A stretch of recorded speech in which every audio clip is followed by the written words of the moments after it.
Evening, everybody. Welcome to A Road and a Song, episode 4.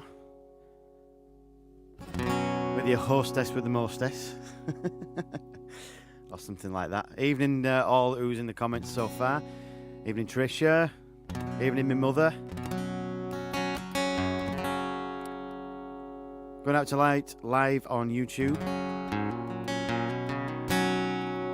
I'm feeling fresh.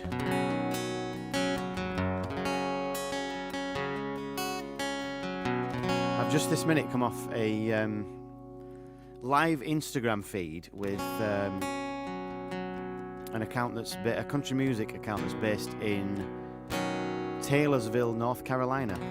Just having some chat and some songs on there, which was really fun. Evening, Mr. Rory Hall.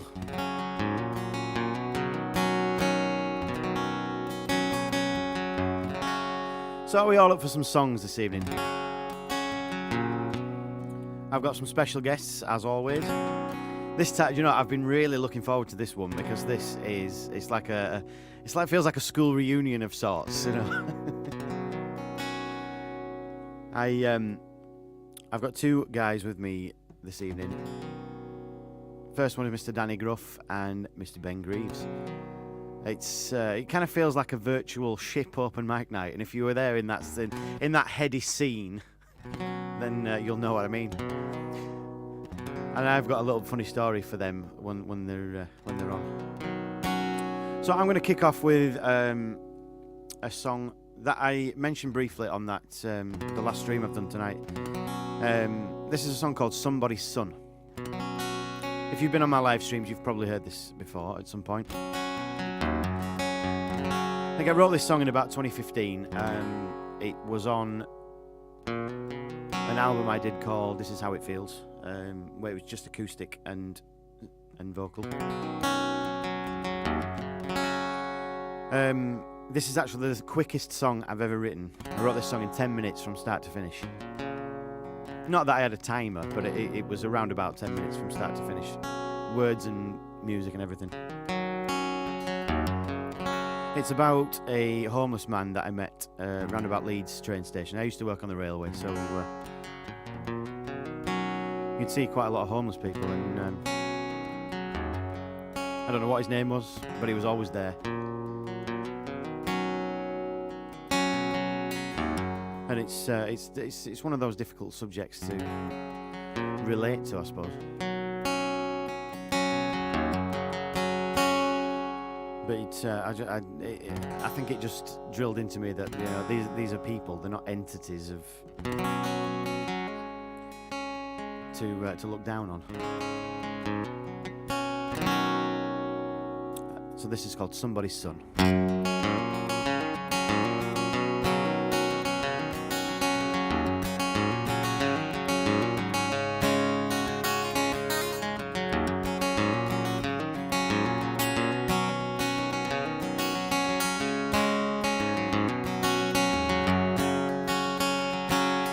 Young man sitting down by the side of the road.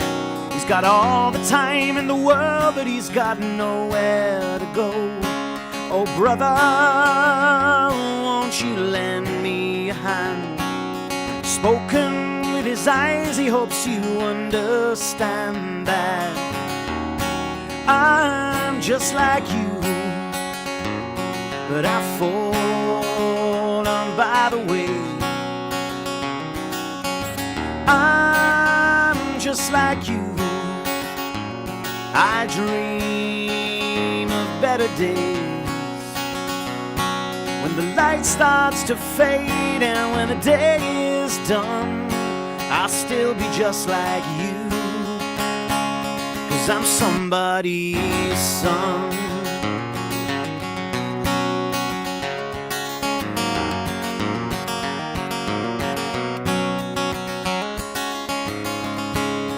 Loneliest place I know is on a crowded street, where you kill for a smile as soon as something's to eat. Oh brother, won't you lend me a hand? Spoken with the courage of too few a man, because I'm just like you, but I've fallen by the way. I'm just like you, I dream of better days, when the light starts to fade and when the day is done, I'll still be just like you, 'cause I'm somebody's son. Yes, I understand what the difference is between what a man wants and what he really needs. I don't need a car, a boat, or a big screen TV. It would be nice, I guess, but what does it really mean? I'm happy with the air that I breathe today. Things could be better, but ain't that always the way? Ain't it always the way?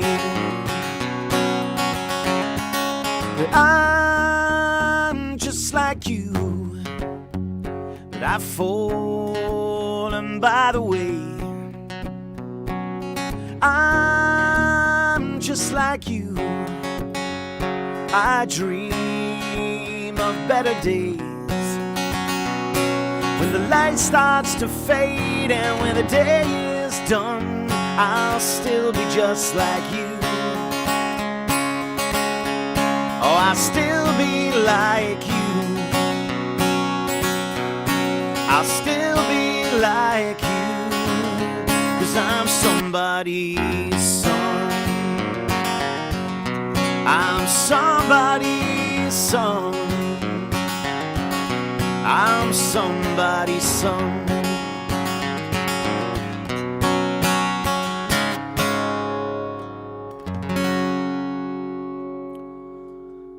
Thank you very much. That was a song called Somebody's Son.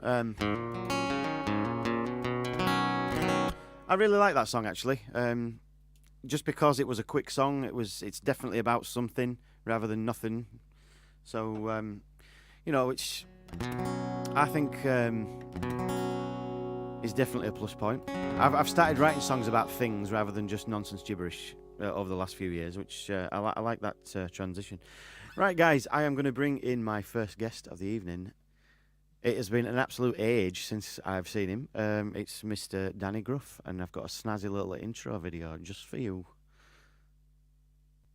Some days it's harder to wake.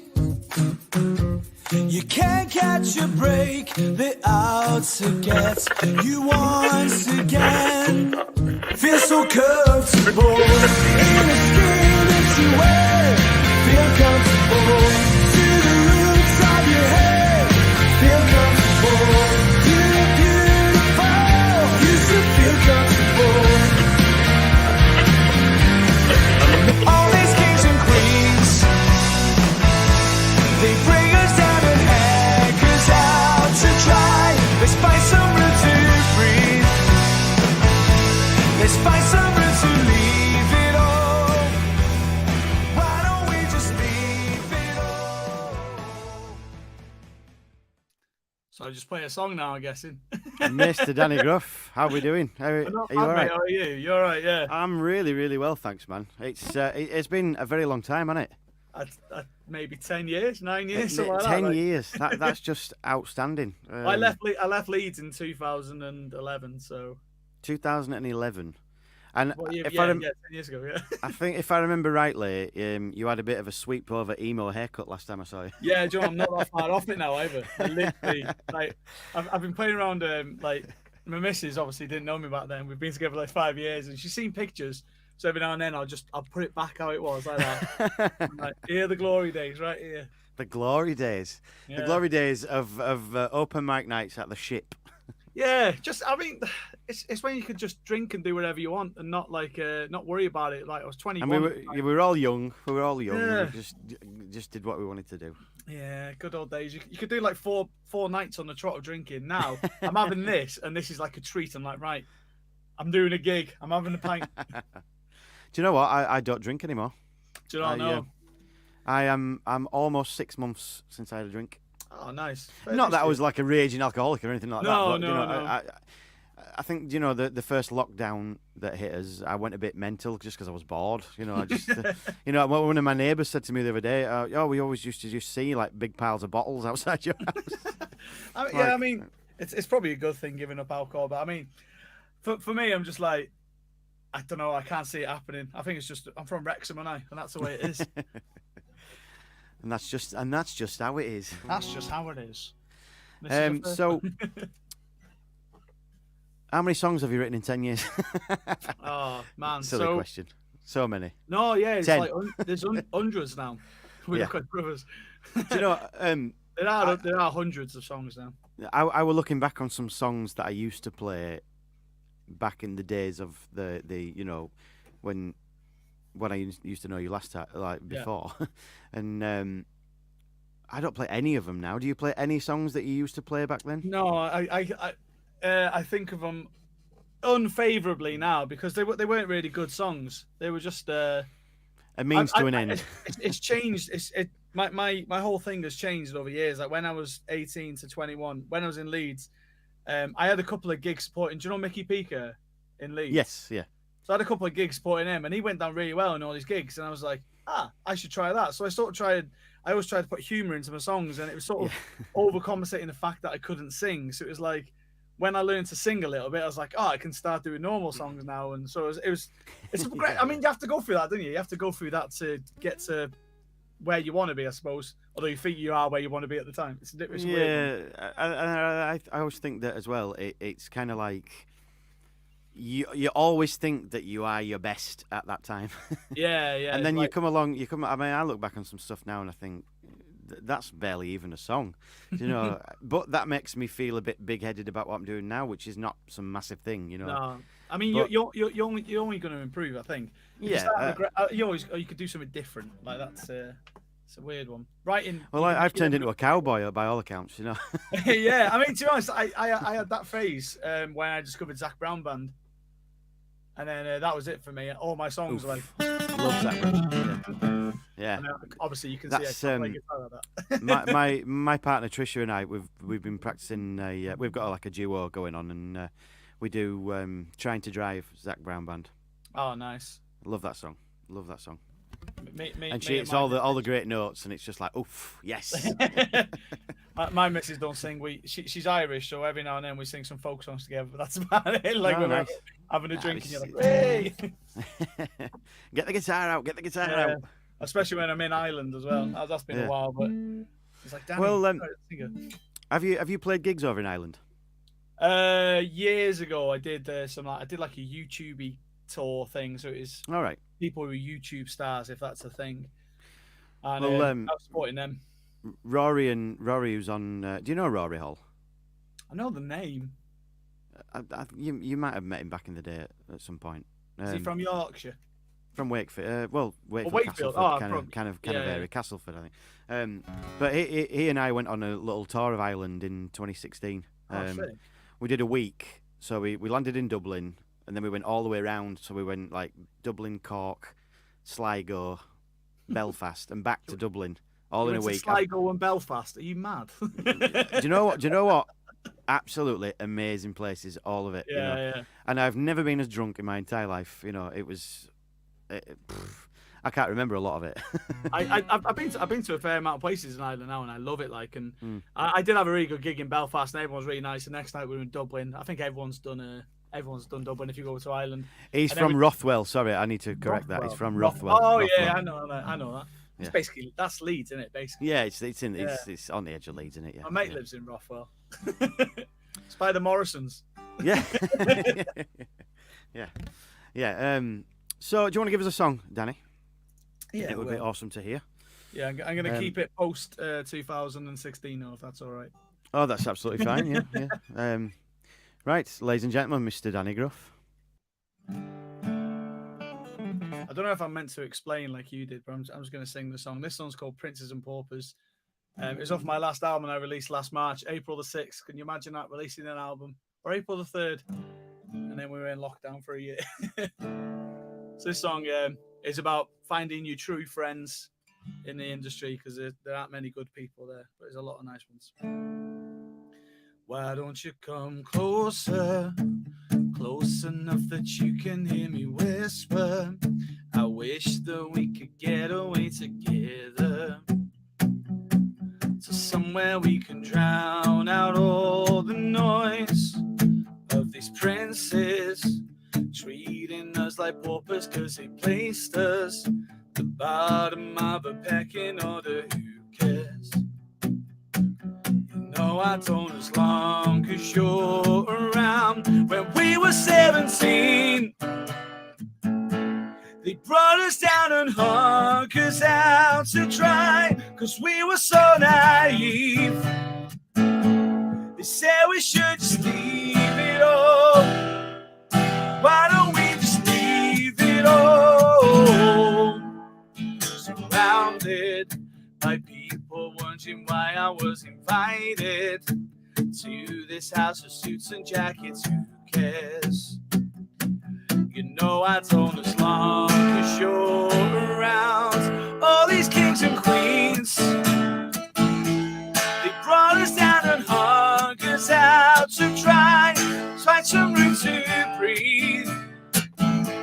Let's find some room to leave it all.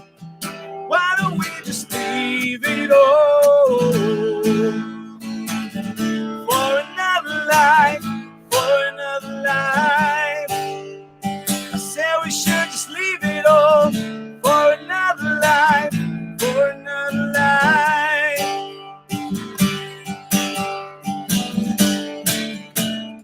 Looking back now I can see I'm at my best when you're with me. When we were 17, they brought us down and hung us out to dry. We were so naive. All these kings and queens, they brought us down and hung us out to dry. Let's find some room to breathe. Let's find some room to leave it all. Why don't we just leave it all? For another life, for another life. I said we should just leave it all. For another life, for another life. Why don't we just leave it all? For another life, for another life. I said we should just leave it all. For another life, for another life. Got sweat on there. You need to unmute yourself. Thank you. Who's running the show? Do you know what? You're not the first person to have to tell me that. So it seems to be a running gag in the show that I'll unmute yourself. Unmute yourself. So yeah, what I was saying is I absolutely love that tune, and it always gets stuck in my head. It's like I've been round at work today. It's just been going round in my head. To the point where I might have to cover it. No, thanks. No, like to me, it's a song like I really love, because it says a lot of things in it without actually saying it, but also it doesn't feel like it's ever proper cheesy. Like it feels like it's not massively hooky. It's more like just I don't know. It's one of my favorite songs for that reason. It doesn't feel too try hard. It's just a nice song. I love singing it as well. And I love the point where it goes from being mostly an acoustic song into a band song. There's that. It's like all of a sudden, boom, there you go. There's actually a band here. Yeah, I actually recorded it in Leeds. Like so. Did you? Yeah, in the Nave. Do you know the Nave? It's in Stanley. I've heard of it. Oh man. Do you know what? I should know it because I live right near there. I live like 5 minutes from Stanley. So. Oh, it's amazing. Like, I mean, I work in a studio, and I think it's one of the best studios in the UK. I've seen some pictures of it, and it does look absolutely amazing. Yeah, no, it's great. Definitely. If anyone's out there want to record, go to the Nave or come to Airtight in Manchester where I work. There we go. Get the plugs in. Get the plugs in.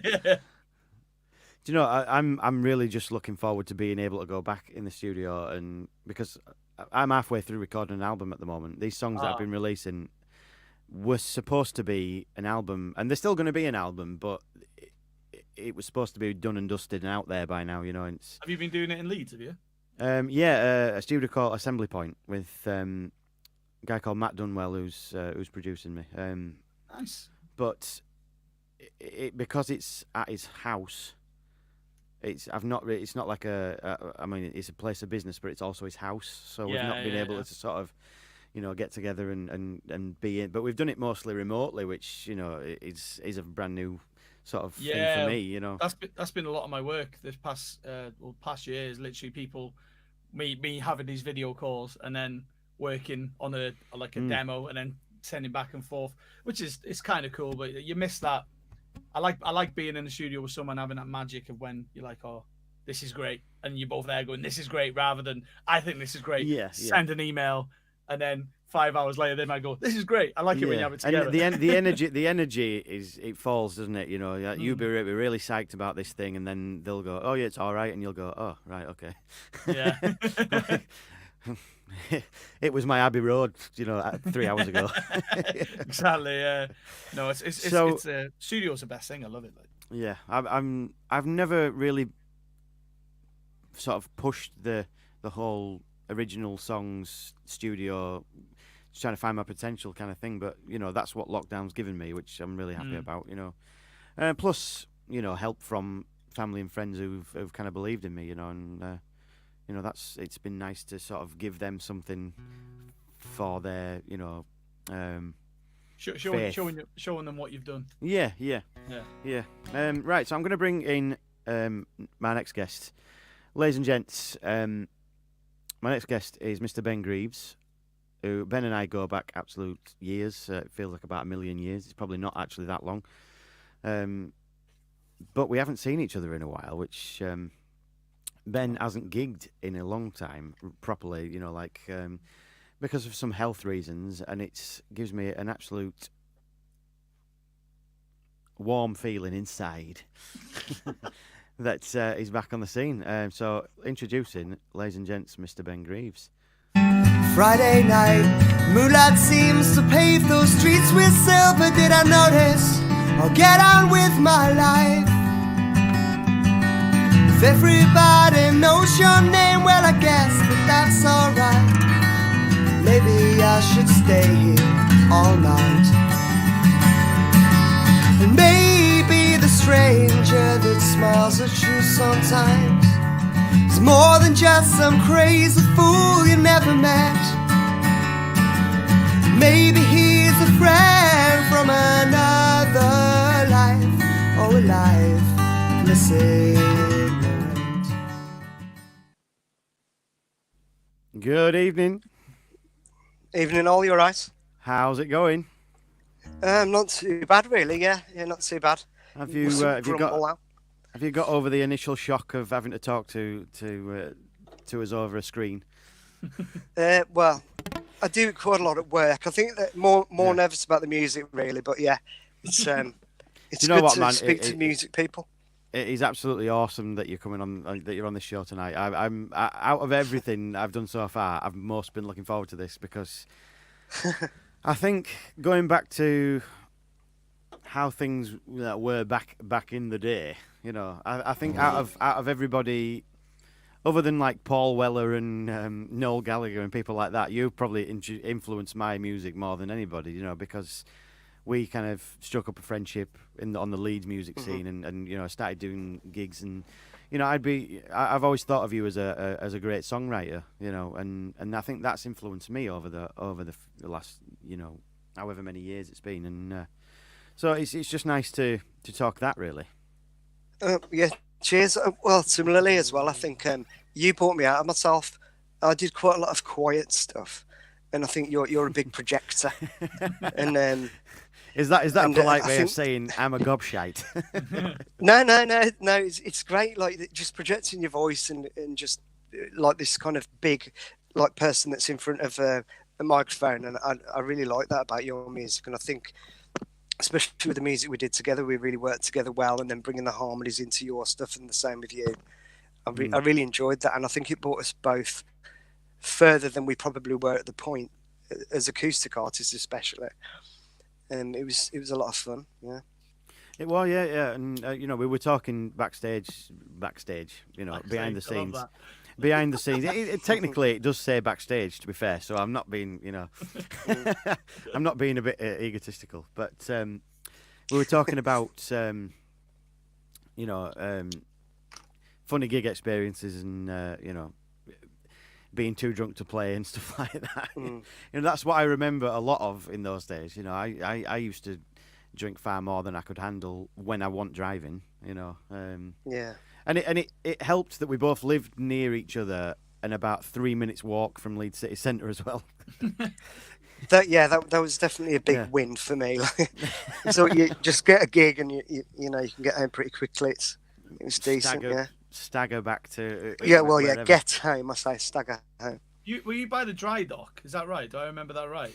Yeah. Oh Yeah. We both I think of us originally were fairly close to that, weren't we? Yeah. Didn't you live by Mystery Soubrette for a while as well? I did. Yeah.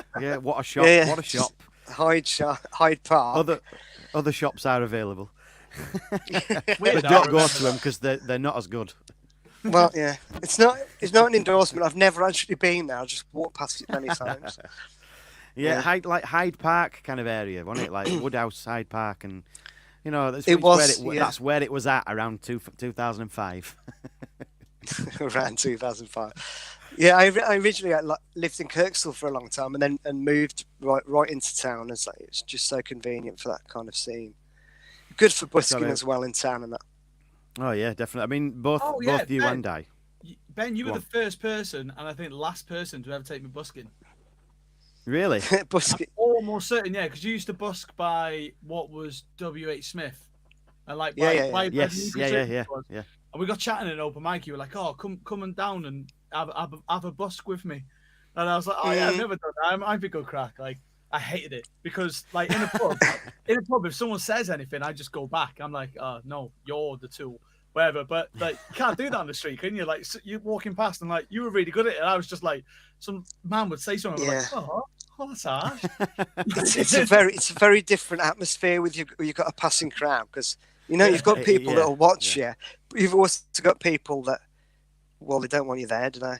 Do you remember a time when? Do you remember that time when that there was that guy on the bike and he just stopped and threw my mic stand at me? You were watching. Oh no! I chased him off up. You had to chase him off down the street. Yeah. I was really worried. I was. Yeah. I think I chased him off and booted his back wheel. Yeah. It was the quite trials scary. and tribulations of Leeds busking. Exactly. When you've got a guitar on you. It's definitely better doing it as a duo, even if you just alternate and having someone there. I think Ben, both me and you have done busking for a living for a little bit, haven't we? Yeah, definitely. Yeah. And it can be good money depending on what you do and where you do it and times and everything. But it does make you aware of your surroundings. You become vigilant to.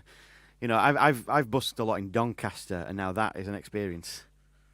There are people. I've definitely not done that. There's people around you that are openly planning to rob people, and they don't make any secret of it at all. And every time I'm busking, I always clear the pound coins out in my back pocket. Oh yeah.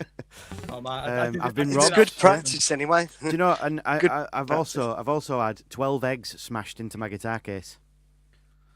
Now Ridiculous. I don't know if that's a comment on my playing or I don't know. Apparently, I'd said something about this guy's family. I was singing "Take It Easy" by the Eagles, which is probably one of the most easy listening songs ever. Do you know that really controversial militant song "Take It Easy" by the Eagles? Yeah. Well, but saying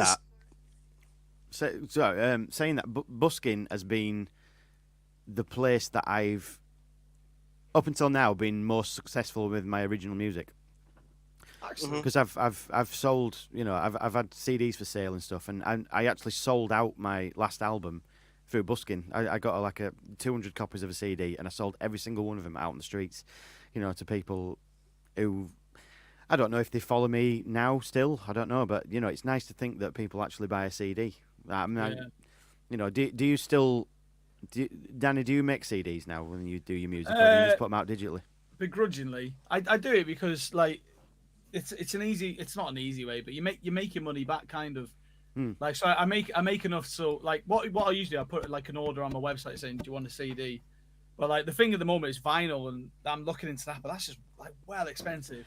It's like two grand before you've even like started properly. It is, yeah. But you know, at the same time, you can easily sell an album at 20 quid, which it doesn't take long to make back, really, does it? No, it's just I'm it's a big outlay. It's a knock knees moment of an outlay, isn't it? Like yeah, I'm just hoping like when I can tour again that I still feel the same, because it's like trying to sell a vinyl online, you have to put like another £4 on top of that, so someone's paying 24 quid to an independent artist, which is like a double-edged sword in that, you know, it's nice, some people will, but some people will be like, why is he charging the same as Bruce Springsteen? Do you know what I mean? Like, yeah. Whereas Bruce doesn't really need the money, but you do. Oh, exactly. Well, I do anyway. 100%. Don't worry. So, Ben, you've been out of gigging music for quite a while, other than, you know, covers band stuff. You know, due to a voice problem, which I'm, you know, sure a few people know about. Do you feel less obliged to write music because you're not having the outlet to put it out there, or have you just been writing as normal in the background? Musically, I've spent a lot more time probably practicing guitar, practicing piano, and trying to get musically a little bit better. And I've worked on my songwriting, but it's difficult because I think you probably know the way that I wrote was I'd have an idea and then it'd be vocal led. So I'd try to like put a melody to a song that I was writing, and I basically had to change everything. So just do the music and then try to put it mostly in my head, as I wasn't able to sing it, because for many years, as you're aware as well, I couldn't actually speak. So I had that kind of, it was just a very squeaky, wispy voice, which some people I've met think that was my actual speaking voice, which is a bit strange. I always remember you saying to me that, you know, some people that you've met recently have never known you with a normal voice kind of thing, and I can only sympathise with you with you know, with the losing the voice thing. It must have been like the worst thing ever for someone that was so into singing and, you know, whatever goes around with gigging and stuff. Yeah, so it must have been horrible for you. It's difficult, really, because I got to the point where, I mean, I'm not a naturally confident person. I had to kind of teach myself. I'm not like Danny, Mr. Charisma. You know, we've got a cat on stream. Oh, he's joining in. He's joining in. Yeah, so I have to force it, really. But I do enjoy performing, and I love the adrenaline rush after. But I have to kind of bring myself to that zone, really. It's not very natural. So getting to the point where I felt like I had a really good voice and I was doing something that I really enjoyed, and I thought I was pretty decent. Most people tell you you're decent. Some people tell you crap, but that's always going to happen. But it got to the point where most people told me I was decent, right? And then from going to that to not being able to speak and not being able to sing at all and having to force it, and then still trying to do it for years when I knew I was crap, but my voice was in my head, but it didn't come out. And I'm still not 100% there. I mean, tonight I might be absolutely rubbish. I'm pretty sure that I can play, but we'll see what happens with the voice, because literally this is the first time I performed on my own for 6 years. And the last time I performed, I was terrible. So, you know, I was all right when I was backing you, or I'm all right when I'm backing other people, but on my own, it's a combination of recovery and nerves. And if those two hit at the same time, you don't know what's going to come out.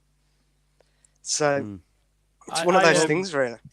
A few years ago now, I had nodules. I remember you commented on my Facebook at the time, being like, just be careful. Like, because I used to go mad over drinking, like nights out when I had like a gig the day after, and like proper ruin my voice, because I thought I was invincible, and it turns out I wasn't. So I had nodules, and like it got to the point where I was turning it to a gig, and I didn't know what was going to come out. I was like, you step up to the mic, you were like, this can go anyway, and that got to me after a while, and like I was so nervous going on stage every night. I was like, who knows what's going to come out when I go for that song? Am I going to be able to hit that note? Is anything going to come out? Because sometimes I was playing a few weddings, and I started singing. The opening song would be like Valerie, and it's a fairly easy one. You'd be like, and then I'd be like, oh, what's that? And then you have that in your head. It's a really difficult thing to get over. It's more psychological as well. A lot of the time, like Well, especially it makes it when worse. Yeah, so you like in your head, you know how it's meant to come out, and what always happened previously was it'd come out. As long as you warm up, you're all right. But what was happening to me is my head voice was there. I'd sing, it'd be pretty shaky, but then I'd warm up, and then someone would tell me I was crap, and that would ruin me. I did a gig once, with Jackson, and we basically we were like, it would have been Al back then, but yeah, yeah. And, that guy. I wasn't sure where to go with that one, but yeah, I don't think you've ever called me Jackson before. That was weird. I think some people watching this would probably get. Yeah, I didn't know where to play it. Anyway, let's get over that one. I did a gig with you, and I couldn't sing at all. And someone bought a pint over for Al, and said, "That's for your mate because you're shit," basically. And went outside, and he carried on talking to me. He goes, "I think I've seen you play here before. You were all right then, but why don't you let your mate get on with it and crack on and have a drink?" And that was at the time I was in clinical speech therapy at the time. It ruined me. I remember that. I'm pretty sure I gave him it back, didn't I? No, I gave him the pint back. Oh, no, I don't know. I think no. I think I just gave it to you, didn't I? Yeah, I drank it. Yeah. I was like that. I do. I actually remember that. Yeah. That one what moment asshole. was a turning point. And like I say, at the time I was in speech therapy. I was going to see quite a few people to talk about the mental health impact on my voice and the way that it was mentally and physically affecting me. And this guy was like, "Why don't you jog on now?" And that feels to someone that spent their life trying to get good, to be told that you're the worst thing they've ever seen. Well, people are insensitive, aren't they? But it's one of those things. I'm past that. Ruin your day, though. Some people are there just to ruin your day, and they're like, "Oh, do you know what? I've seen loads of bands in my time, and then I'm going to tell them exactly what I feel." And it's not appreciated a lot of the time. Like, do you know what I mean? Just like, jog on, at the end of the day, like. I think that me and you, Ben, have had that conversation millions of times about advisors at gigs. Yeah. Do you know what? You're doing it wrong. Oh, sorry, mate. I forgot you were playing Wembley last week. Ridiculous. We're doing what we can, and we're doing it in our own way. So thank you very much. But the thing is, when you'd have like musicians at your gig, like I've had a few people of I don't know, of stature, is that the word? In my gigs over the years, and they won't say anything. They won't come up to you going, "Do you know what? Here's how you can improve." They just come over and go, "Great gig." Like the people who don't know anything, they're the ones who come up to you going, "Do you know what? I don't think you should do Sweet Caroline anymore. I think that's too. It's not in your range. Dicks away." Like, you know what I mean? Like, it's not. Yeah. You know what you should be doing? You should be trying that Wonderwall. It's an absolute seller. You should get onto it.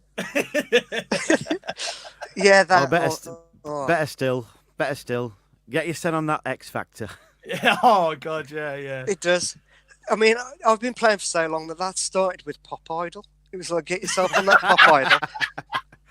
You could be the next Will Young. It's like, I can see that actually. Okay. Yeah. Leave right now. Get out. Yeah. Having that. Yeah. I see what you they did do there. that. But they'll come along, won't they? They'll put their hand on your shoulder and they'll go, "You wasted here, mate. You wasted. You know what you want to do? You want to get yourself down that ITV, right? Hang around outside, play a few songs at the window. They'll be flocking. It's like the view of watching the telly compared to the real world of music. And I don't claim to know anything about the world of music, but compared to get yourself down that ITV, hang around outside with your guitar, someone's going to come out next Beatles. Like, yeah. I don't hear stories like you hear these myths, and maybe some of them are true over the years of how these bands have got signed, and they hear that and like, do you know how Oasis got discovered? They were at a gig. And what's his name? Alan McGee or whatever walked up. Was like, that wouldn't happen anymore. That was 30 years ago now. Like that's how it worked before the internet. But you don't say that, do you? You just go, "Oh yeah, no, I'll give it a go. Yeah, nice one." Yeah. I also reckon that things. Oh, so that were you outside ITV? I don't think things happen in the way that the stories tell us. Anyway, there's obviously an element of truth. But like films don't particularly help either, do they? You know, I watched that. I mean, it's a terrible film, but that Motley Crue one, it's like they did Terrible. one song, knocked the drum kit over, and then they're playing like arenas within a week. Like, I don't think that's how it works, really. No. Well, that's how I did it. You know. But they don't. Films just don't help with this illusion of what music's like at all. But Not at all. you know, what do we know? Right. Do you want to give us a song, Ben? Yeah, obviously I've got like the most budget setup ever because I haven't played for So- a million years. So I'm gonna have to unplug my headphones, pick up the guitar, and then we'll see what happens. That's fine. That's fine. Let's do. Well, Right, so- you know what? The best ethos in the world is let's see what happens. Can I ask? Are Nice you one. gonna play that? Are you gonna play that song that Fred used to love? Is it like "Waking Up the Neighbours" or what it was called, or what was the song called? Waking What up were with the that neighbours Brian then? Adams. What were the neighbours I think? haven't- That was it. yeah. That was Brian Adams. Waking Up the Neighbours. I haven't Yeah, yeah. played what? Yeah, what will the neighbours think? I haven't played since about 2009 because I've got a desk job. I What had will to the get a yeah? I desk forgot job about on- that song. Yeah, I got a desk job because I couldn't speak. Obviously, I couldn't really carry on singing. And that song is basically about how you can give up your life in order to do music. And I couldn't really go around singing that song with that when I was then going to work 8 hours in an office. So I don't know. I do like the song. I'd like to get back to doing it, but might have to change a few of the lyrics. I don't think you ever recorded it, did you? No, annoyingly, no. I played it in my band at the time, Hurricane Sunday, and then me and Al Hurricane played it for Sunday, a while yeah. as well. Yeah. We Oh. played it, and then I basically that world disappeared. But yeah, I do like it. I just not tonight. I wouldn't remember half the words. So Yeah, just but, before yeah, just before we I'll cut bring to it another back. song, we've got a shout out from Rory Hall. Hiya Ben, how you doing? I'm all right, Rory. How you doing, mate? Hopefully, we'll go for a pint soon. We've got Jimmy J Anderson Oh, in Jimmy. from Minnesota, US. Love Jimmy. I'm producing this album at the moment. Hiya. Brilliant. Yeah, shout out to him. Awesome. What a guy. What a guy. What a guy. You should get him on this. He's lovely. Lovely fella. Well, I'd love to. If you fancy dropping me a message, Jimmy, I'd love to have you on board. Sort it out. Right, we're gonna leave you with Ben for a song.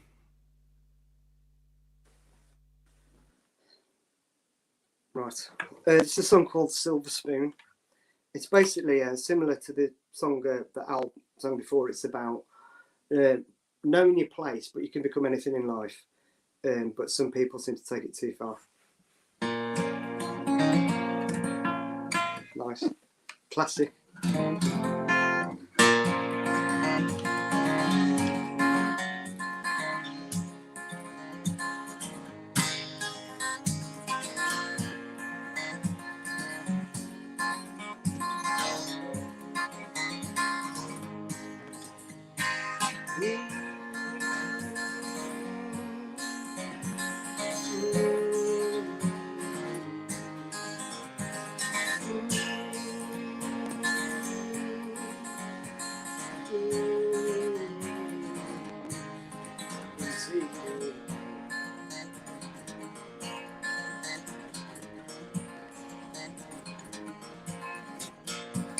Born with a silver spoon in hand, you could always call it fate. You know that she's been lucky since you were born. And where you end up, sitting in bars, just getting drunk. Well, Anne was a girl from a well-to-do old family estate, who caught the eye of the king and all his men. Well, she ends up on the end of a Frenchman's sword, suits fit when the king gets 40 slaves. Oh, well, take your life to be your own. Oh, let your love come take me home to a silver spoon.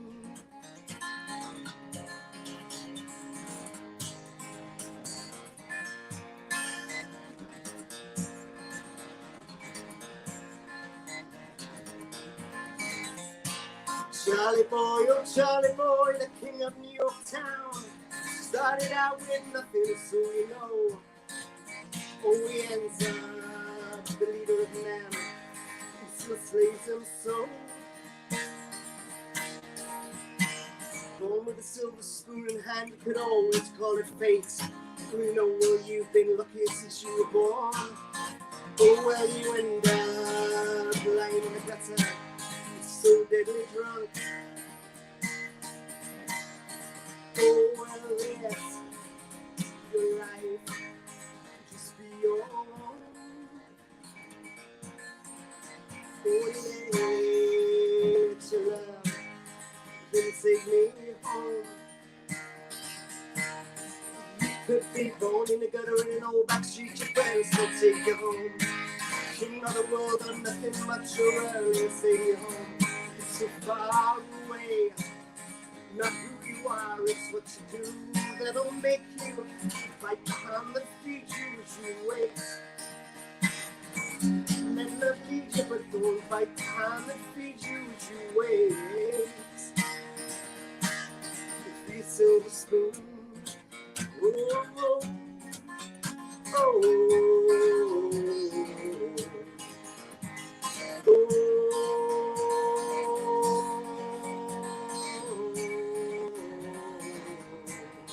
sing me.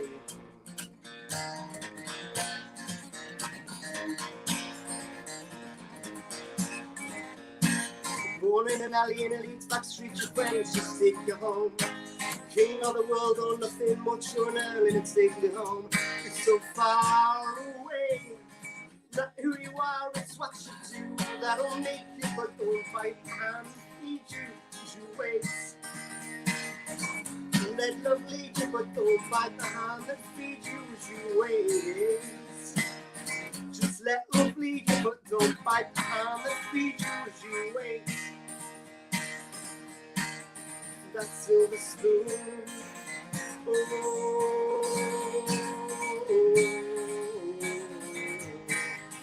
that silver spoon. Oh,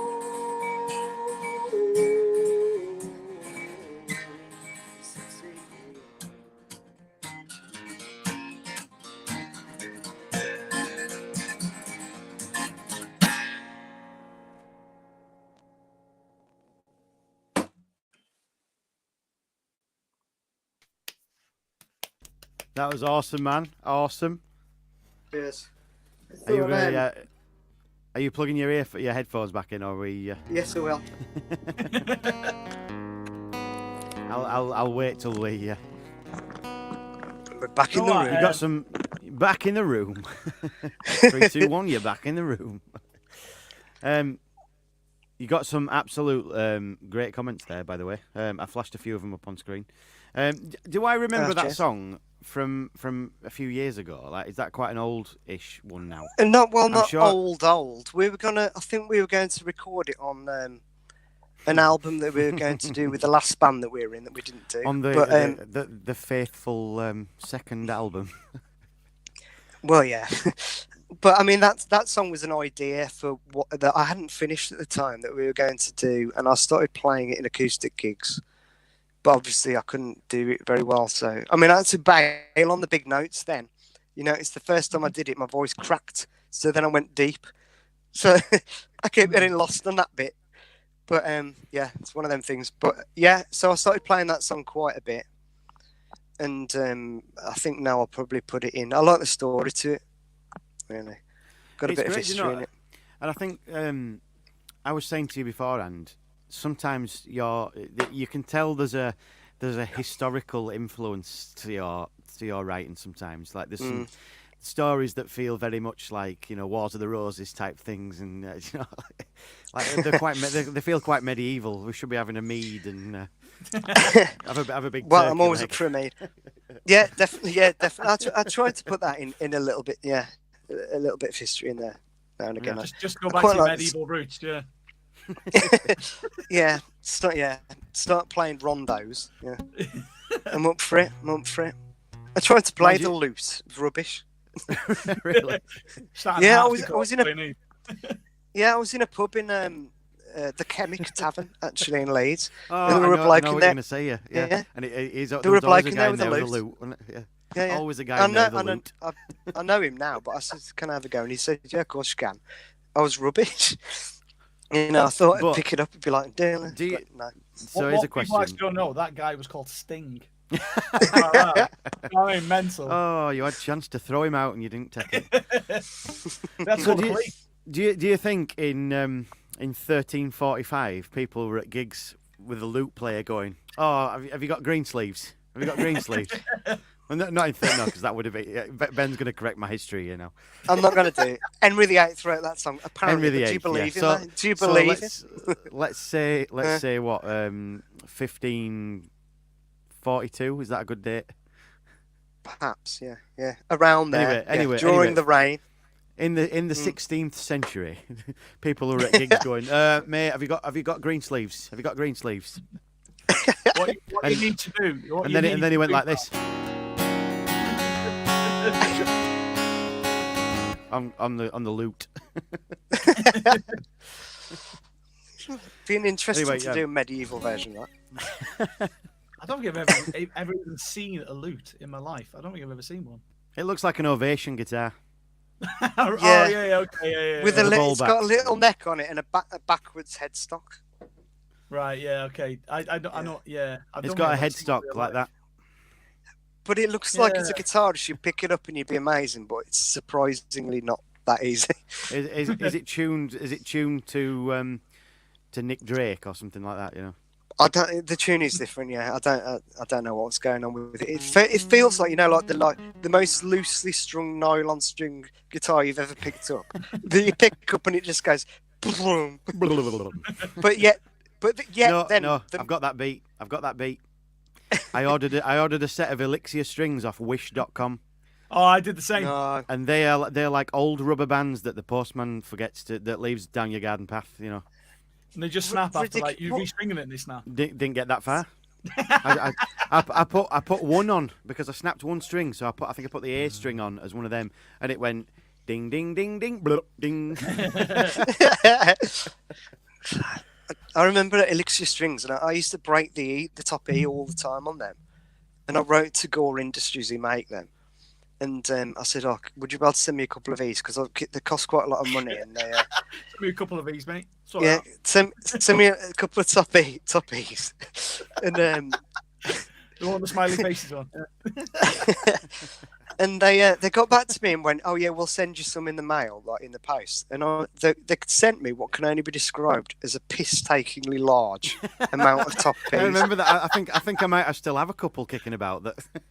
They sent me a box, just a box full of single top E's. Like, it was ridiculous. It lasted me like years. There's some like guy there at the PR department's going, have you heard this guy? Have you heard this guy? Can you send us a couple of free strings? I'll tell you what I'm going to do. Find biggest Les, find biggest box we got. I'll send you some top E's. Ridiculous. So, do you know what? Is that still the same acoustic you used to use back in open mic? That's exactly what I was just going to say. Do you know what? It's workhorse, like. so good to see that guitar still being used. Yeah. Well, that's what I mean. I'm like, nothing's really moved on for me. It's basically like about a decade. It's still got the same set of strings on. It's still the same Lyle Scott jumper you used to wear as well, man. Yeah. Same hat. All good. Same hat. Yeah. Yeah, well, not much has changed. Yeah, like it's good, like listening to you two talk about how much things have moved on, and I'm looking forward to getting back into it a little bit. Sorry about that, mate. No, it's just yeah, no, it's still, Mr. Brightside was 2014, wasn't it? Something like that. No, there's no new songs really. Ed Sheeran, that's about it. They're the ones that have come out. That's about it. Do you know any Ed Sheeran? He's good. He's good, that lad. Good.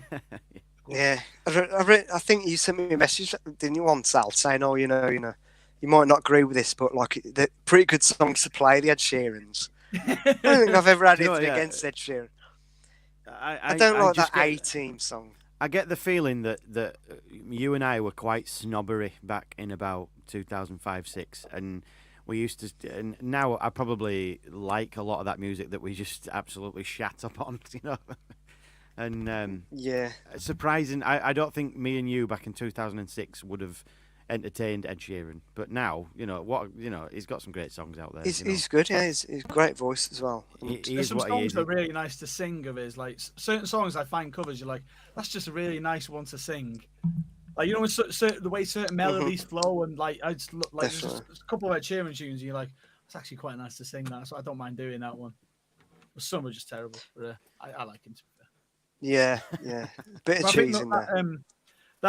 Going back to that acoustic, like I feel like it's proper open mic acoustic because it's a Takamine, right? Takamine, however you want to say it.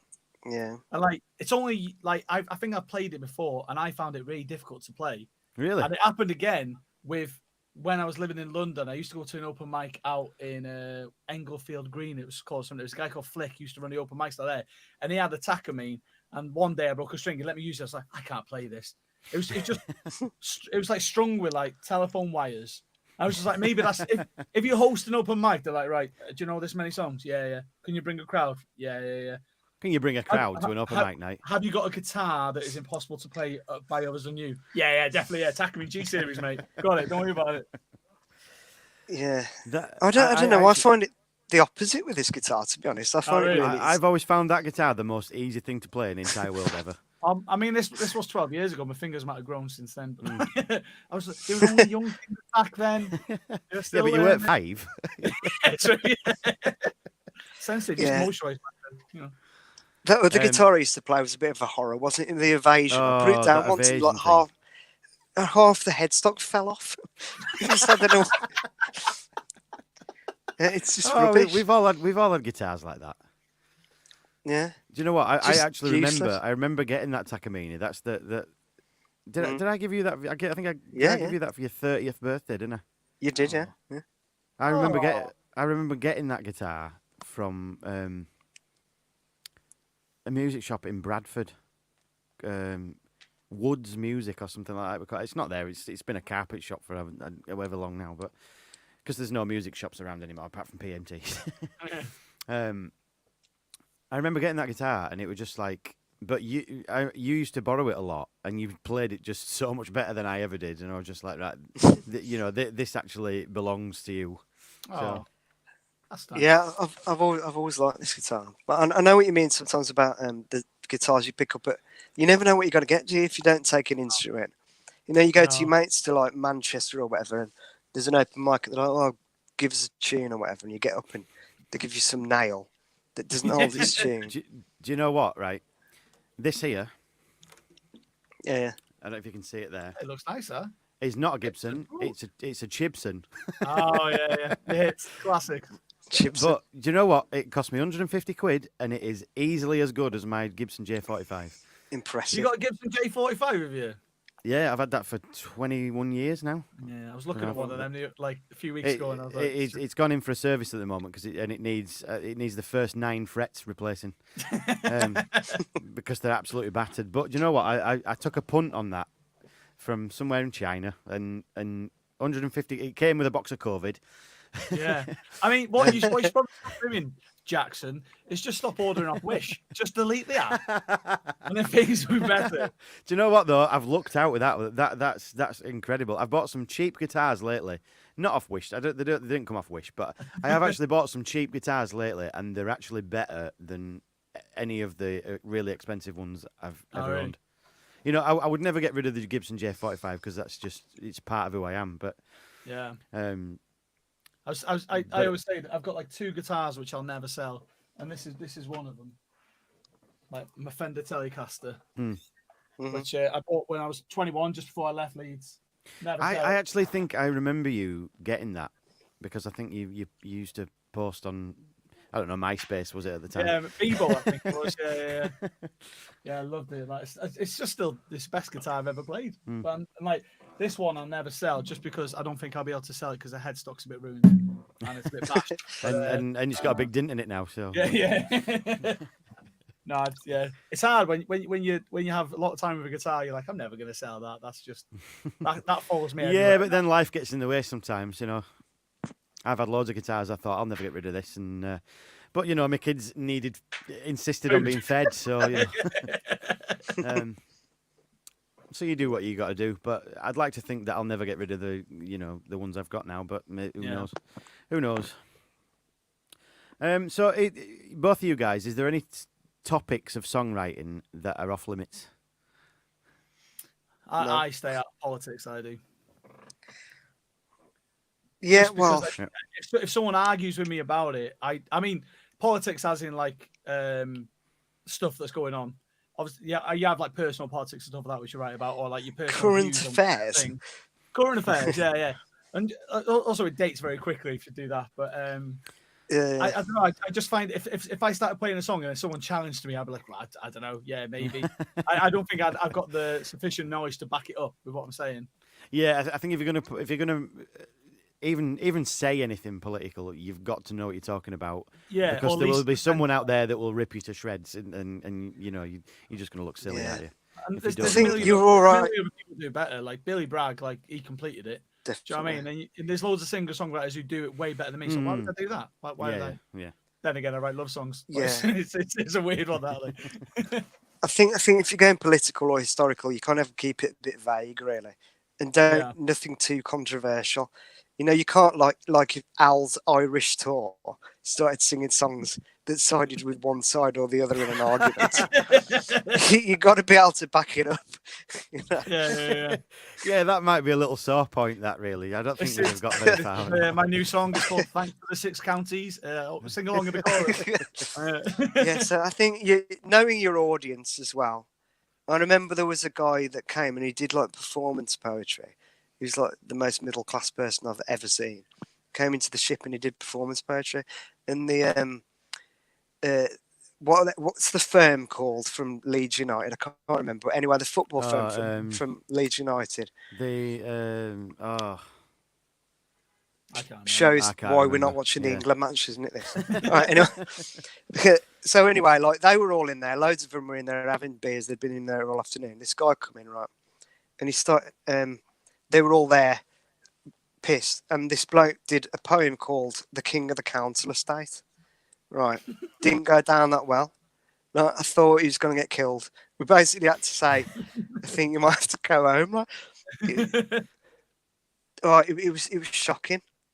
Just like you can't sing songs that have that kind of attitude to people that may be from that environment. So you have to really watch what you're doing. I think so. If, like you're saying, if you're singing songs that are political, keep it vague, or make sure the people that are involved have been dead about 500 years.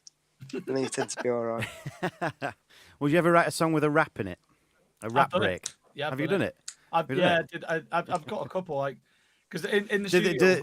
Do they sound? I always think that if you're gonna write a song with a rap in it, it's gonna sound like the 1986 England song or whatever it is that John Barnes does. You have to move. No, the thing. It's not.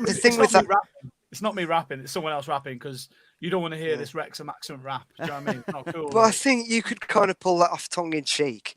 If me and Al did it, it'd be absolutely shocking. If I was in the middle of that song, and then I just go, "Yeah, come on, check it out." Do you know what I do? A version of Price Tag by Jessie J. Oh yeah. And I always chuck the Fresh Prince theme in the middle of that. And it's the only thing that I've ever done like that, and I feel a bit silly doing it, but it always goes down really amazing. I'm not too bad at rapping. Like I can rap vaguely. Like I know a couple of raps which are pretty good, but like I wouldn't do it on a recording. So I did a song the other week with a rapper called Ren, where I produced a track and I did the chorus, he did the rap. I've got another one coming out in a few weeks with another rapper, which I love doing that because I like writing pop music, and sometimes when you have like a chorus, like, oh, that's a really good chorus, I don't know what a verse to do. Get a rapper in, go, boom, there you go, you got a new song straight away. It's easy. I love it. Like I love working with rappers. I find it like they've all got their own different styles. And I find it really interesting to work. Do you like? Do you think it's rewarding to step out of the norm for whatever you think is your normal? Do you always think that it's good to step out of that and find new ways of doing things? Because I do. I get very comfortable sometimes, and then I realise that actually no, it'll be someone else that'll say, well, why don't you do it? And I'll try it, and I'll be like, oh, actually, this is like I would have never thought of that in a million years, you know. And I think sometimes your writing takes a new turn if you try different things, you know.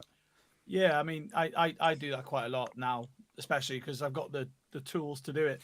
And Yeah, it's like when you've got so many little plugins on your computer and you've got so many sounds, you're like, I could use an acoustic, but I've got like another 200 songs with an acoustic on. Why not use a Mellotron or something like that? Do you know what I mean? Like, I love that, and Yeah. then it can take the song in a completely different place, and it might end up in a worse place, but you can still fall back on the acoustic.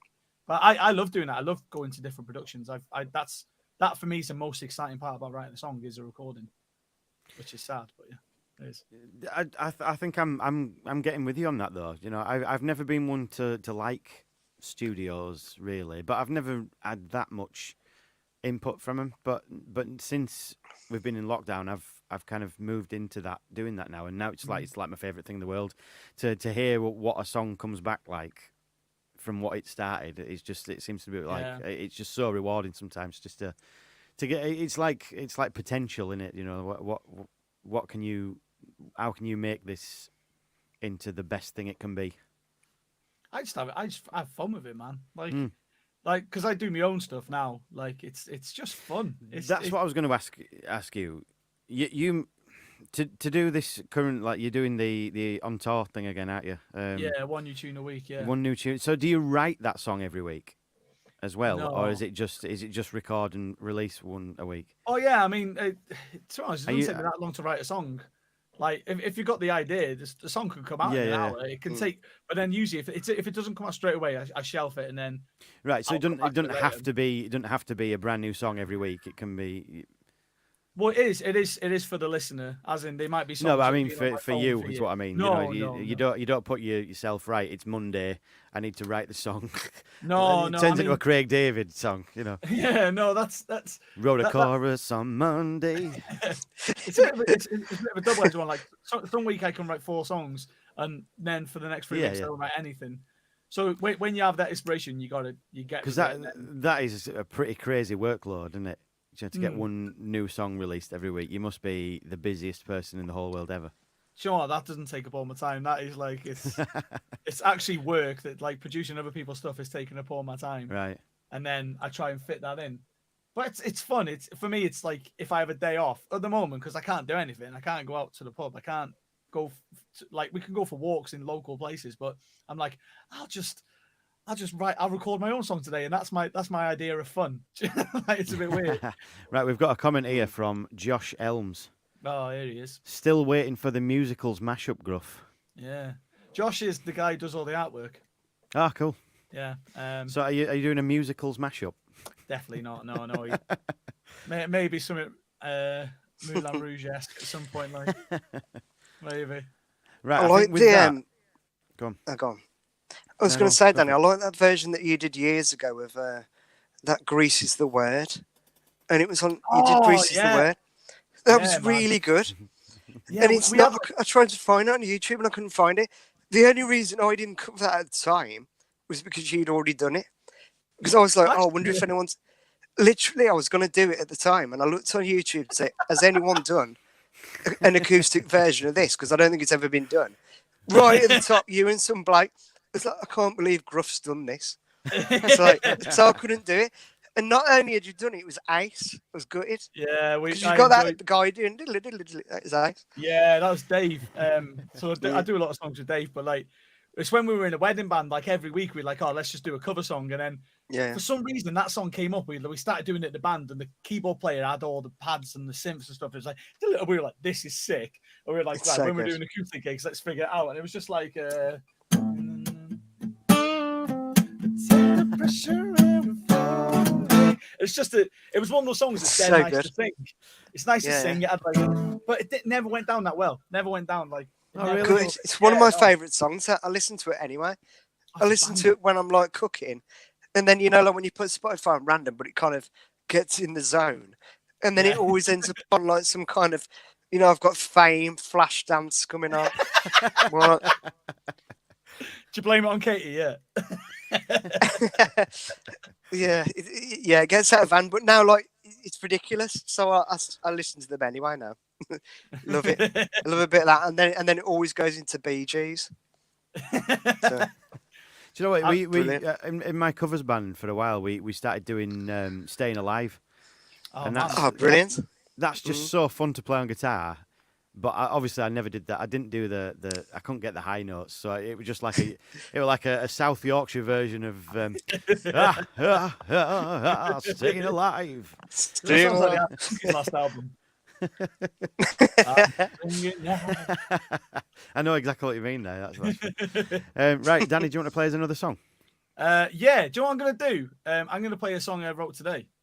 Wrote today. Yeah, because I feel like it's the best way to find out whether you like a song or not is you play it in front of people when there's an audience. Right, so no pressure, audience. Give us a thumbs up or a thumbs down if you like. Yeah. It's about it's a sort of concept I've had for a while where you can hear a song and it takes you back, and this is sort of perfect for this as well. It takes you back to a certain place. So when you played Ben's intro before and I heard Ben's voice, the singing voice, I was like, oh, I'm 21 again. I'm in the ship. Like, do you know what I mean? It's weird how like certain songs can take you can remind you of a certain road trip or a certain. Yeah. So I wrote this song and I think I know how it goes. It hasn't got a chorus. Cool. It's through composed, if you will, lyrically through composed. Right, ladies and gents, Mr. Danny Gruff.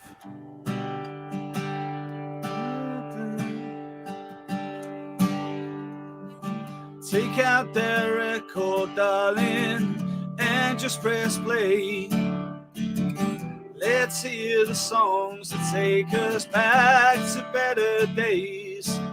The songs that take us back down south, some that take us home. Sharing single beds and some days waking up alone. I can see your face in a guitar strum. I can hear your voice in a beat. Sing that song and bring it home to me.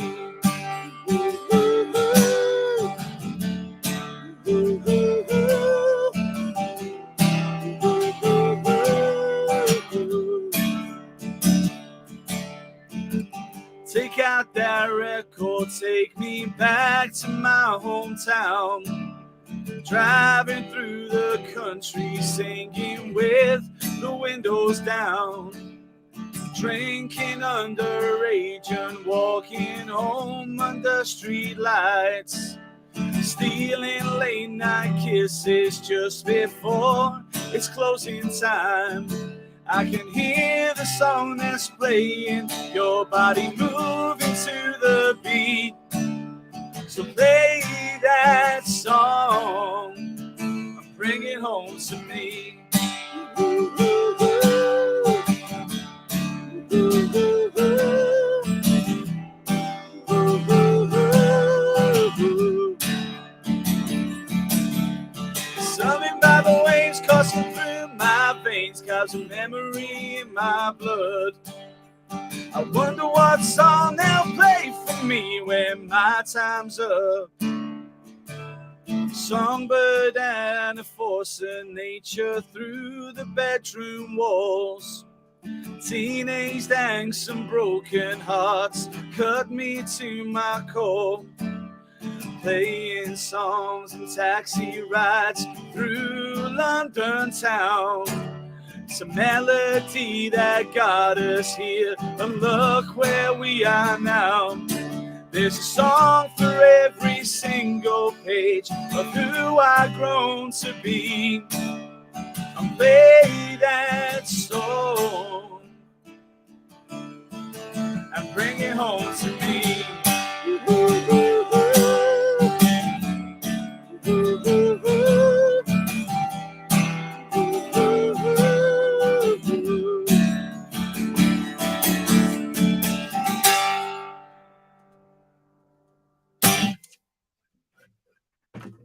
Go. Yes, man. Love that. That's awesome. I was listening to Gaslight Anthem the other day. I don't know if you could tell. It's literally like the biggest Gaslight Springsteen ripoff you can find. That's you know, to say you've written that today. It's just that's great. That's going to be a great song. I'm sure it is. I actually wrote half a song today, but I'm not going to play that.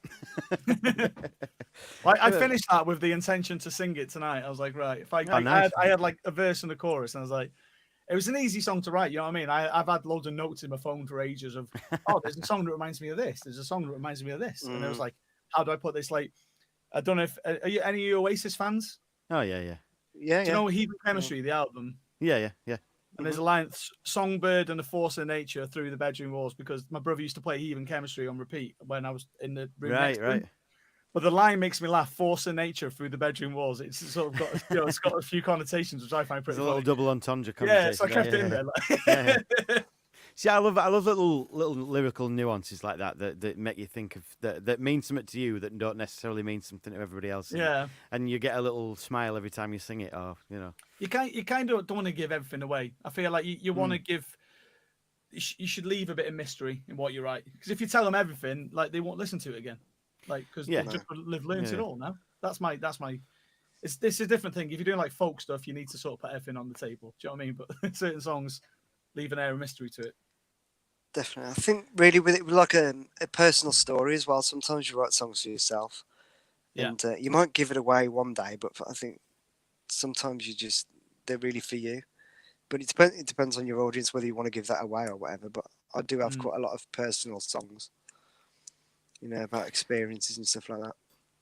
See, I never wrote a song that was personal at all ever until about 5 years ago. I've been, writing songs. They were just sort of gobbledygook that went together.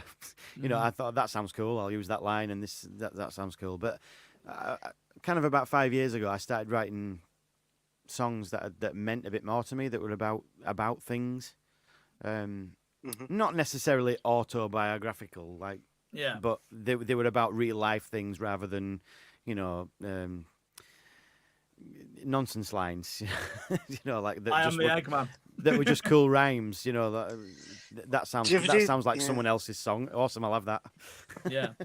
I used to do this thing where I got a new song and I'd probably play, because when we were playing open mic nights, 3-4 times a week and playing gigs as well. Sometimes I'd be writing songs, but then playing them before they were ready. So sometimes you play songs and you just make the lyrics up on the spot while you're there. I've done it. Make absolutely no sense whatsoever. But you get quite good at winging it after a while. But I always end up singing about the same things. Like I put the same lines in it. It's like it's ridiculous. But I do that quite a lot. There's I think my old band Hurricane Sunday played our very first gig. I'd hardly written any of the lyrics.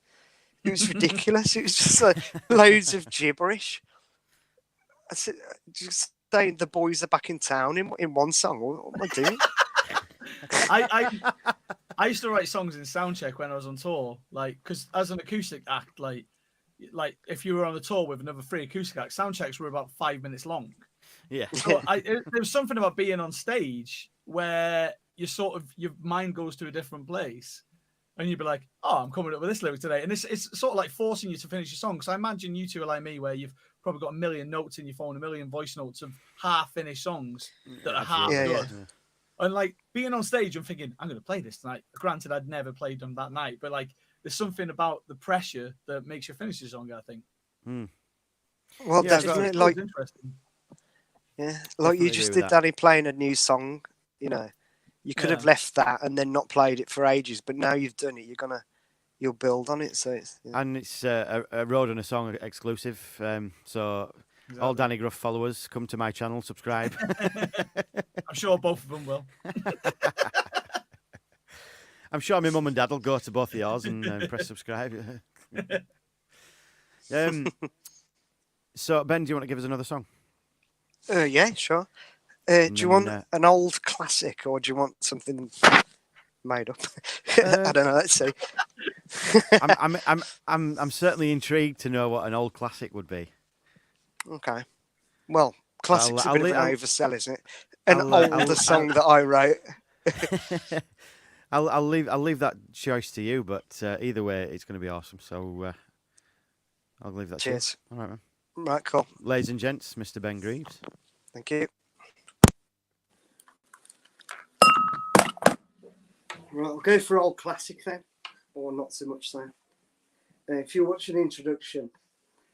This is the only music video I've ever done, and we recorded the song in 2008, and the video which features myself and Al. It was recorded quite a long time after, but it was still 9 years ago. So it's called A Life Less Ignorant. Hopefully my capo's on properly this time.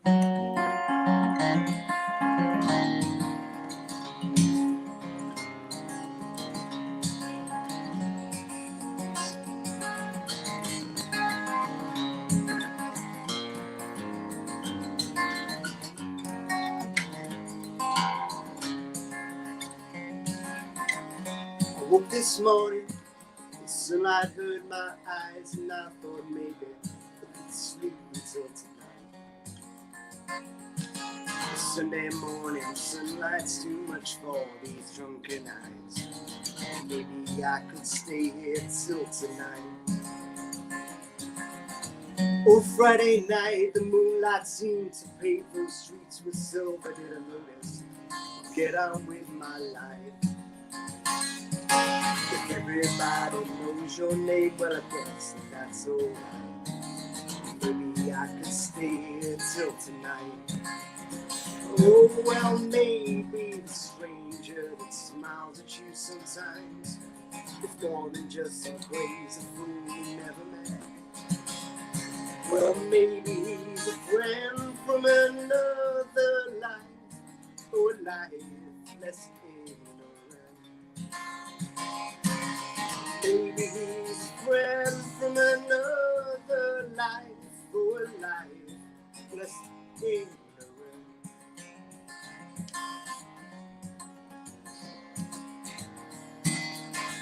Oh, well, maybe he's a friend from another life, or a life less ignorant.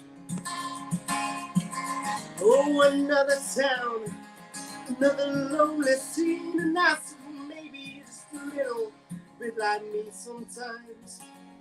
When empty disappointment seems to shroud jealousy, maybe you're just a little bit like me. 'Cause I woke this morning and that sunlight hurt my eyes, and I thought maybe I could sleep till tonight. 'Cause that Sunday morning sunlight's too much for drunken eyes. Maybe I could stay here till tonight. Well, maybe the stranger that smiles at you sometimes is more than just some crazy fool you never met. Well, maybe he's a friend from another life, or a life less ignorant. Maybe he's a friend from another life, or a life less ignorant. Well, maybe he's a friend from another life, or a life less ignorant.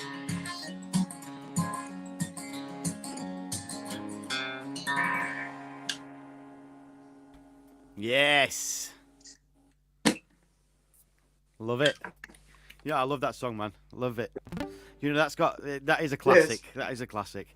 Do you know that was on the intro video because it's actually the only song I could find. But I do, and I completely robbed it from the audio of the YouTube video. So I remember doing that video. It was like a really strange experience. It was a bit weird. Yeah, first music video I'd ever been. And we went, didn't we go to people's houses that someone's house that I've met like once. I've met her once or twice at an open mic. I didn't know her. Yeah. I remember making you a cup of tea or something like that. Well, we had to pretend that we were having a cup of tea, but what you actually served me was a lukewarm cup of water. No. But yeah. Well, that's how I have my tea.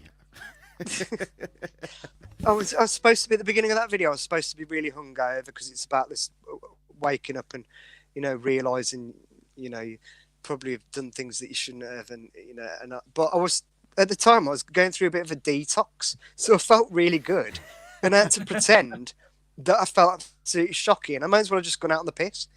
So I had to the guy directing it was going, "Oh, you don't look knackered enough. Can you rub your eyes a bit? Have you got anything that stings?" No, No, I mean now I get away with it because I just look old and haggard. But like at the time, like, it's like ruffle your hair up a little bit, you know. We went to two people's houses. One of them I'd never met, and the other one that I'd met like once or twice. I had to lie on that person's sofa, like pretending to be asleep. It's really odd. That was. Then one point we were walking around. We had to do that thing where I'm sitting on the floor with my head in my hands, like That's regretting right. everything. And I had to pull you up and walk off and come on, mate, let's go and have a cup of tea. Yeah. So and at the time, there was I kept seeing people I know and stuff. It's like, what are you doing? Walking around, repeating this getting up thing with your mates. We're at Meanwood or somewhere, wasn't it? Headingley and Meanwood. I think it was Meanwood, yeah, by that bus stop. And there's someone at the bus stop that I knew. Just going like, yeah. well, Ben and Al wandering around. Just doing a thing. Don't worry about us. Do you remember the best thing about that? Go on. No, go on. I was. The best thing about that video story, right, was that if you remember when we were recording it in the pub, at the beginning there was a girl at the bar, and basically the director guy wanted me to talk to this girl as a kind of casual thing.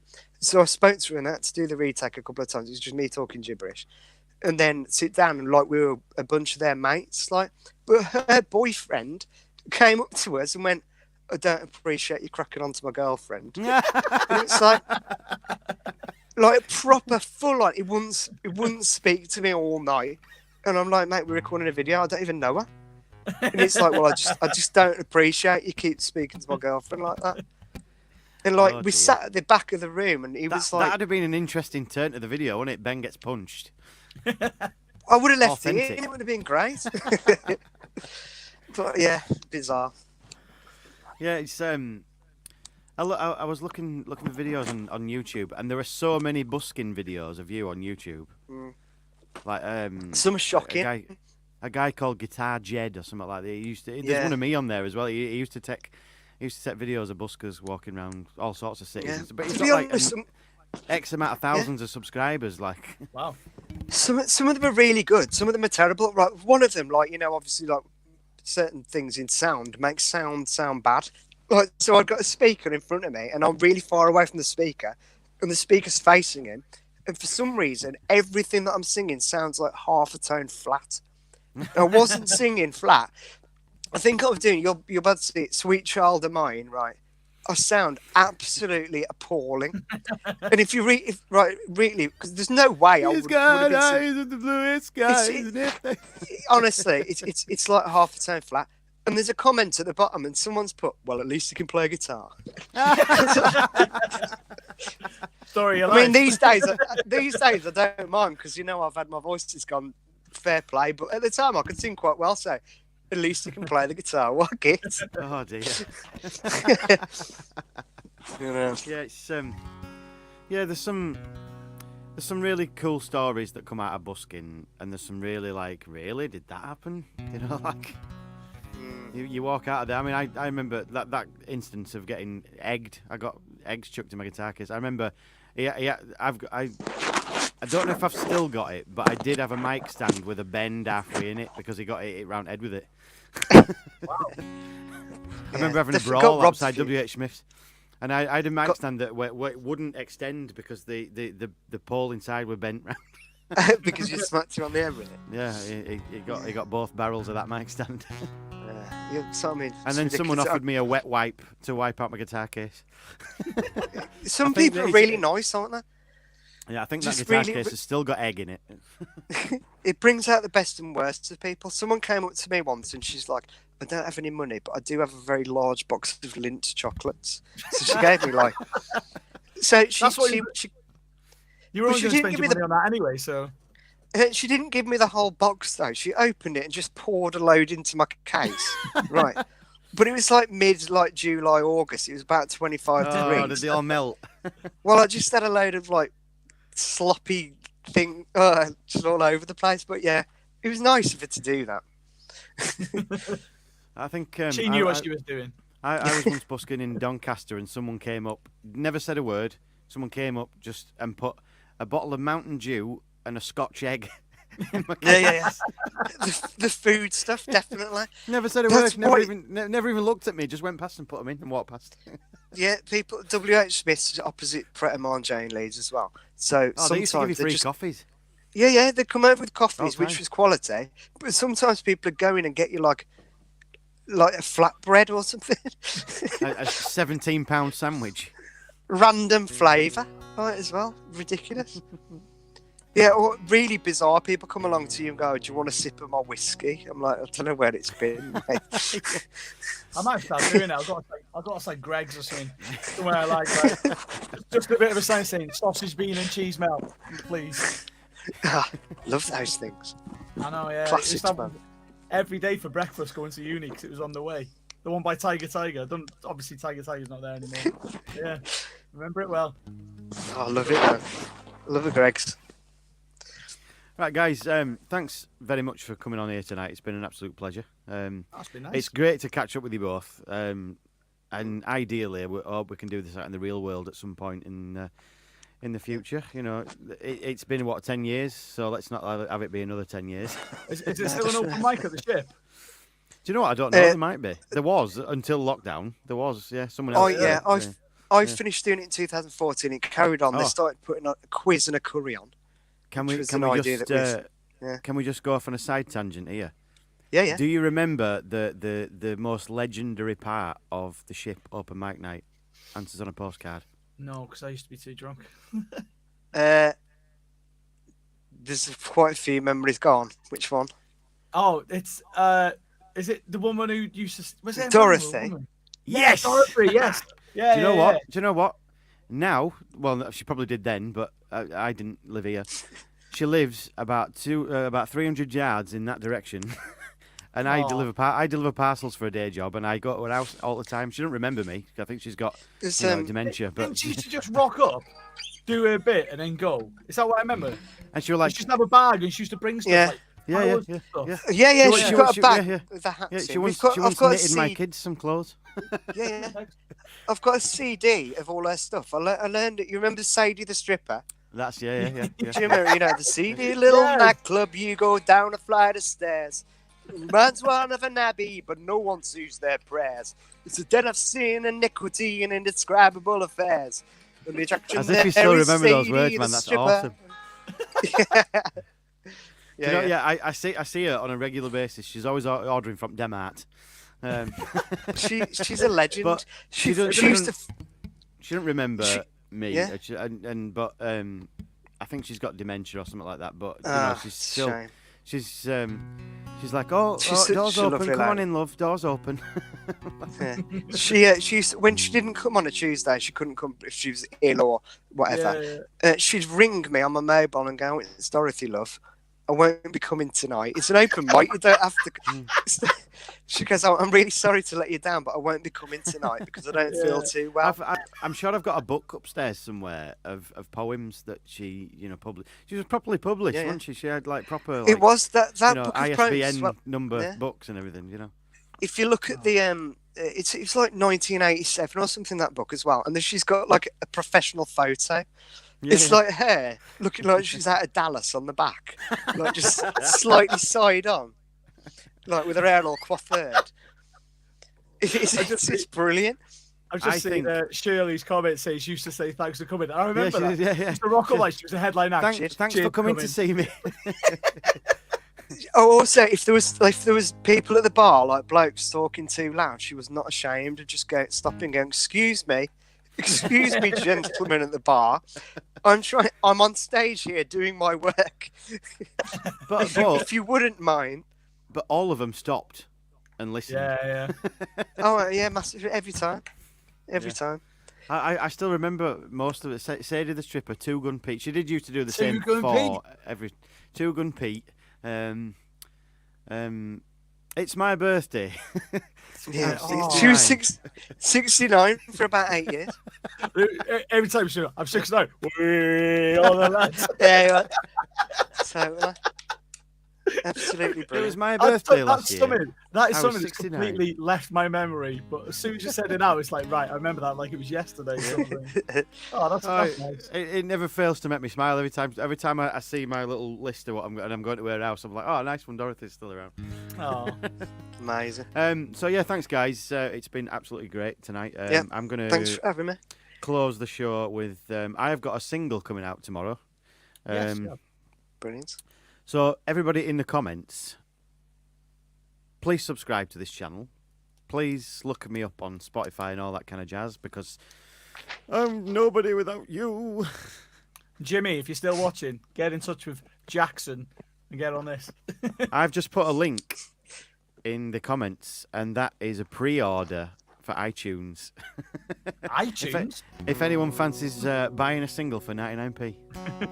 I've never done an iTunes thing, so this is the first time I've ever done iTunes, and I'm just like, oh, well, some people might buy it.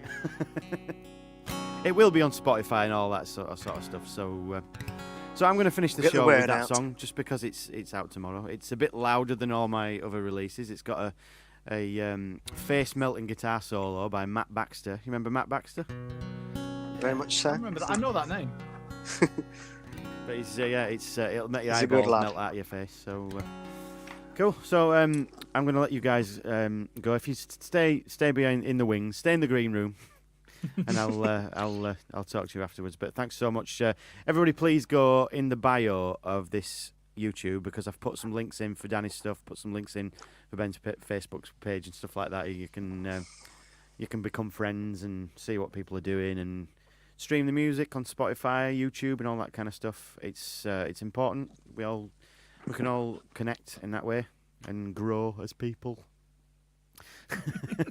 or something like that, But yeah, thank you very much. Political at the end. Right, guys, thanks very much. Cheers. Okay, guys, thanks very much for tuning in tonight. It's been an absolute blast for me. I hope it's been great for you. This is a song called Lord Don't Let Me Fall, and this is out tomorrow everywhere you can think of. Actually, from midnight, to be fair, so a few hours. I have put a link in the comments. That's a pre-order if anyone wants to help me out by spending 99p. Thanks very much.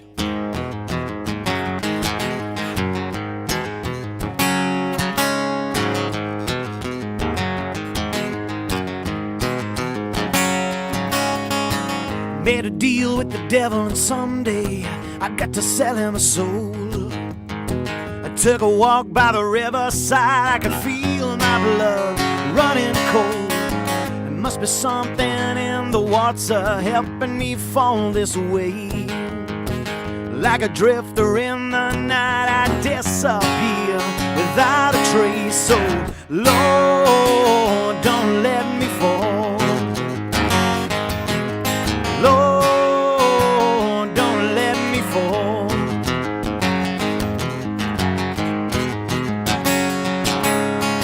Well, I've been pushing my luck for so long, I can't remember wrong over right.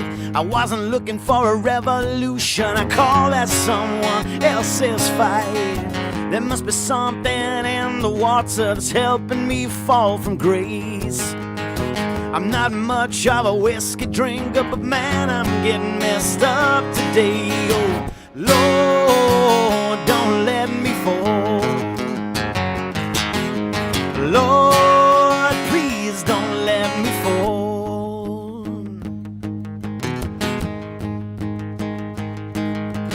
Now I lay me down to sleep, I pray the Lord my soul to keep. Angels watch me through the night and wake me with the morning light.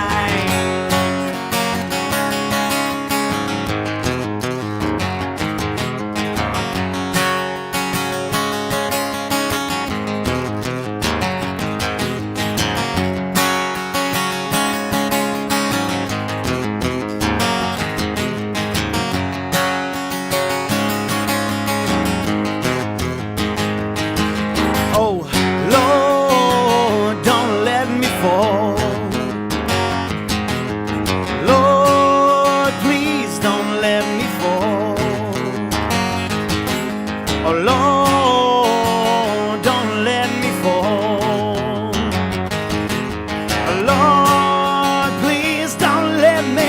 I made a deal with the devil, and someday I got to sell him my soul.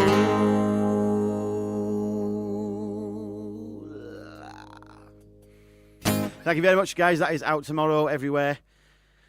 It would be awesome if you have a listen. It'd be awesome if you subscribe to this channel. I'm trying to build this YouTube channel up to...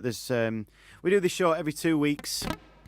I have different guests on. We talk about songs, just like we've been doing tonight. The next show in 2 weeks' time, I've got Mr. Dave Prater. That should be a good one. So give us a thumbs up, a thumbs down if you like. I'm not precious. Thank you for joining me tonight. It's been absolutely fantastic, and I will see you again. Thank you.